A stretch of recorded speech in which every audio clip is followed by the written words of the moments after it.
Meskipun begitu, arak Bali telah dilegalkan di Bali melalui Peraturan Gubernur Bali Nomor 1 Tahun 2020. Tetapi namanya juga minuman keras, tetap saja berbahaya bagi kesehatan. Jadi tidak dianjurkan untuk mencoba meminum minuman keras ini, terlepas dari larangan agama atau budaya yang berakar di Indonesia.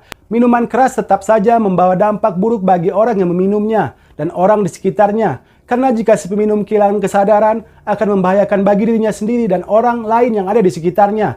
Dikarenakan banyaknya perbuatan kriminal dipicu karena si pelaku dalam keadaan mabuk. Dan yang paling heboh terjadi pada tahun 2016 silam. Ada 26 orang tewas akibat menenggak lapen. Arak atau minuman fermentasi tradisional sudah dikenal sejak lama di Indonesia. Bahkan sudah ada sejak zaman kerajaan. Saat Belanda menginjakkan kaki mereka di bumi Nusantara ini, di saat orang-orang Belanda yang suka mengadakan pesta, biasanya para kolonial Belanda itu menyajikan minuman beralkohol atau miras khas Eropa. Para rakyat jelata pun tak kehabisan akal untuk memproduksi minuman-minuman tradisional mereka sendiri yang mempunyai kadar alkohol. Hampir di setiap wilayah di Nusantara ini memiliki miras tradisionalnya sendiri-sendiri. Itu adalah kekayaan budaya bangsa kita. Terlepas dari etika dan larangan dalam agama, saya sendiri tidak bermaksud untuk mempropagandakan miras. Tujuan dibuatnya video ini adalah untuk menggali kembali kekayaan budaya atau heritage negeri ini. Berikut 8 minuman keras tradisional Indonesia yang paling legendaris. 1. Ciu. Ciu adalah istilah yang biasa digunakan untuk menyebutkan jenis arak tradisional di Indonesia, terutama yang berkembang di beberapa daerah di wilayah Jawa Tengah. Ada dua jenis ciu yang berasal dari wilayah Jawa Tengah dan sekitarnya, yaitu ciu yang terbuat dari tetes tape, konon berasal dari Banyumas dan sekitarnya, seperti Sempiuh, Purbalingga, Banjarnegara, Kroya, hingga Cilacap atau daerah-daerah di Jawa Tengah di bagian barat. Sedangkan ciu yang berbahan dasar tetes tebu paling terkenal dari desa Bekonang, Sukoharjo, di dekat Solo. Oleh karena itu, ciu jenis ini kerap disebut dengan nama ciu Bekonang atau ciu cangkol. Seiring perkembangan zaman, ciu yang berasal dari Bekonang inilah yang paling terkenal. Tidak hanya di daerah wilayah Jawa Tengah saja, tapi sudah tersohor di beberapa kota di Indonesia. Salah satunya adalah di Jakarta. Di Jakarta sudah banyak warung-warung kecil yang menjual minuman memabukkan ini. Dengan uang Rp20.000 saja, ciu sudah bisa dibeli. Jadi jangan heran kalau banyak orang yang sampai saat ini masih suka atau masih hobi untuk mengkonsumsi minuman keras ini. Rasa ciu Bekonang memang nikmat bagi pencintanya, namun banyak juga penggila ciu yang tidak puas hanya dengan rasa aslinya. Banyak dari mereka yang mencampurkan atau mencampurnya dengan minuman lain, seperti minuman bersoda dan juga minuman penambah energi. Bahkan tidak sedikit dari mereka yang meraciknya dengan minuman keras lainnya, seperti anggur merah, anggur putih, whisky, dan lain-lain.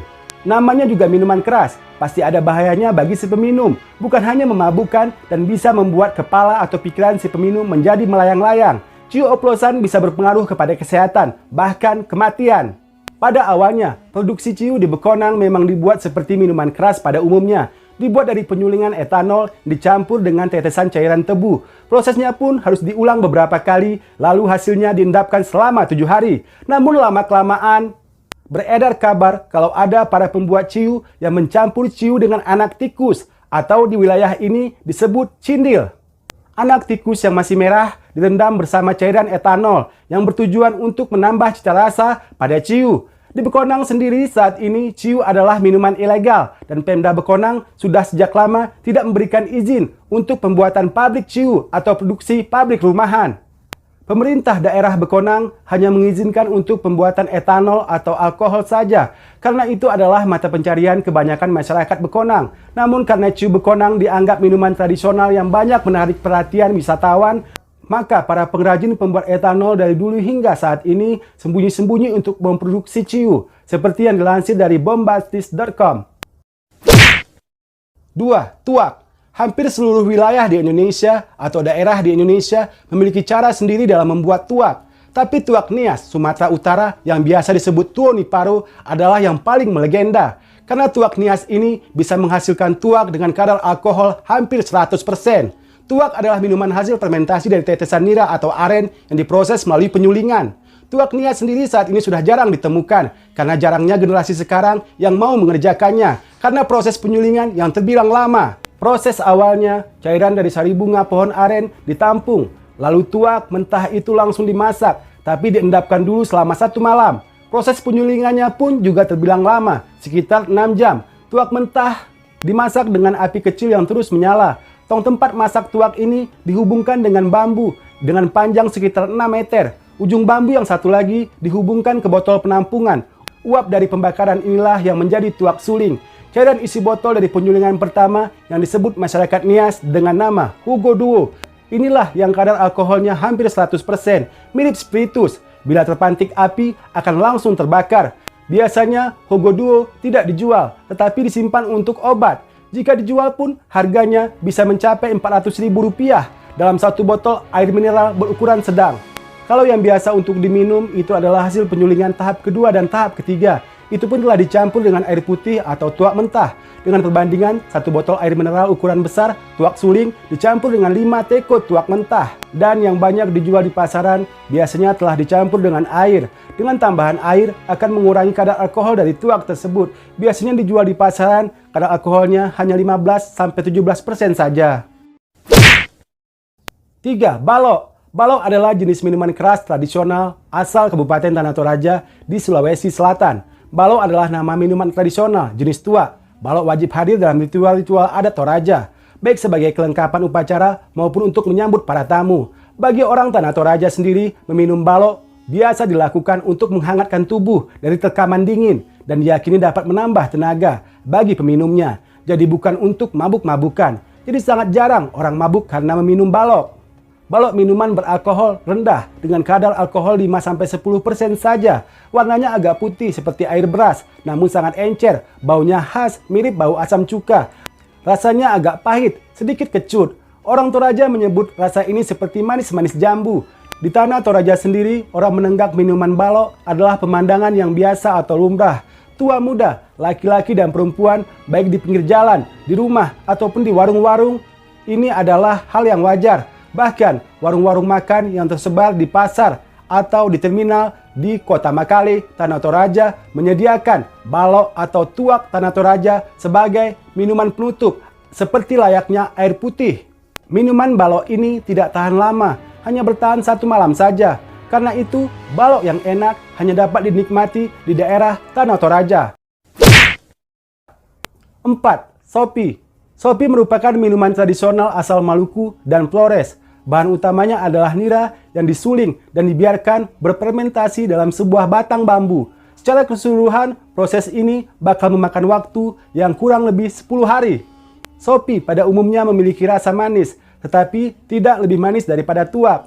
Biasanya dalam proses pembuatan sopi ditambahkan rempah-rempah dan akar-akaran agar memperkaya aroma dan rasa. Kata sopi berasal dari bahasa Belanda, yaitu zopi, yang artinya minuman kecil. Di beberapa wilayah di bagian timur Indonesia, khususnya Maluku dan Flores, sopi biasa disajikan di acara perayaan adat dan dalam pergaulan kebersamaan. Menyajikan minuman sopi dianggap memiliki kesan prestisius. Kadar alkohol yang dimiliki sopi bisa mencapai 50%. 5. Swansrai. Swansrai adalah sajian minuman khas Papua yang disajikan dari belahan batok kelapa. Swansrai terbuat dari hasil fermentasi air buah kelapa dari pohon kelapa yang sudah sangat tua. Bila Anda berkunjung ke Papua, Anda disuguhi minuman ini, Anda patut berbangga. Karena artinya Anda dianggap orang penting dan sebagai sosok yang dihormati. Tapi jika Anda tidak meminum minuman beralkohol, maka berhati-hatilah dengan minuman ini. Karena Swansrai memiliki kadar alkohol yang cukup tinggi, yakni 20-30%. Minuman Swansrai sangat populer di Papua. Tak jarang wisatawan yang berkunjung ke Papua ingin mencicipi minuman ini. 6. Arak Bali. Arak Bali terbuat dari fermentasi sari kelapa dan buah-buahan. Arak Bali mempunyai kadar alkohol yang cukup tinggi, yaitu bisa mencapai 30-40%. Jika saat membuatnya takaran tidak pas, maka minuman ini akan memabukkan bagi beberapa orang. Meskipun begitu, arak Bali telah dilegalkan di Bali melalui Peraturan Gubernur Bali Nomor 1 Tahun 2020. Di Bali sendiri, arak ini selain digunakan untuk menghangatkan tubuh, juga digunakan untuk alat kecantikan, mengawetkan kulit, dan dijadikan sebagai obat rematik dan diabetes. Pada proses pembuatan, arak Bali yang mempunyai beberapa tahapan. dan pada hasil penyulingannya mampu memproduksi kadar alkohol mulai 30%, 35%, dan 40%. Kelas 1 dengan kadar alkohol antara 35% sampai 40%, kelas 2 kadar alkoholnya 30%, sedangkan untuk kelas 3 kadar alkoholnya 25%.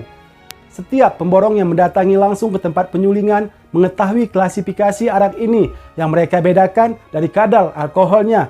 Biasanya mereka membawa alat pengukur kadar alkohol atau alkohol meter, sedangkan para penyuling yang biasanya masih tradisional tidak mengetahui klasifikasi kadar alkohol dari penyulingan arak mereka. 7. Lapen. Lapen adalah minuman keras oplosan asal Yogyakarta. Lapen adalah singkatan dari kata langsung pening, karena efek yang dihasilkan minuman ini bisa membuat semaput orang yang menenggaknya. Sejumlah kasus tewasnya penenggak lapen sering terjadi, dan yang paling heboh terjadi pada tahun 2016 silam. Ada 26 orang tewas akibat menenggak lapen. Harga lapen yang merakyat menjadikan permintaan untuk miras oplosan ini tetap tinggi. Satu plastik lapen dijual seharga Rp5.000 sampai Rp7.000 saja. Minuman beralkohol 80% dicampur dengan air biasa dengan komposisi 1:4 atau 1:5. Baru setelahnya dicampur dengan cairan perasa buah-buahan. 8. Cap tikus. Cap tikus merupakan minuman tradisional orang Minahasa. Cap tikus mengandung alkohol sama seperti swansrai, tapi lebih tinggi lagi, yakni lebih dari 40%. Memang kadar alkoholnya tergantung dari teknik penyulingannya. Makin sering disuling dengan baik, kadar alkoholnya akan makin tinggi. Cap tikus dibuat dari air nira atau saguer, mirip seperti Sopi yang ada di Flores. Itulah 8 minuman keras tradisional Indonesia yang paling legendaris, yang pesonanya konon sanggup membius para wisatawan asing. Tetapi namanya juga minuman keras, tetap saja berbahaya bagi kesehatan. Jadi tidak dianjurkan untuk mencoba meminum minuman keras ini, terlepas dari larangan agama atau budaya yang berakar di Indonesia. Minuman keras tetap saja membawa dampak buruk bagi orang yang meminumnya dan orang di sekitarnya. Karena jika si peminum kehilangan kesadaran, akan membahayakan bagi dirinya sendiri dan orang lain yang ada di sekitarnya. Dikarenakan banyaknya perbuatan kriminal dipicu karena si pelaku dalam keadaan mabuk. Mohon subscribe, lonceng, dan like-nya ya teman-teman. Asyik Takengon undur diri. Wassalam.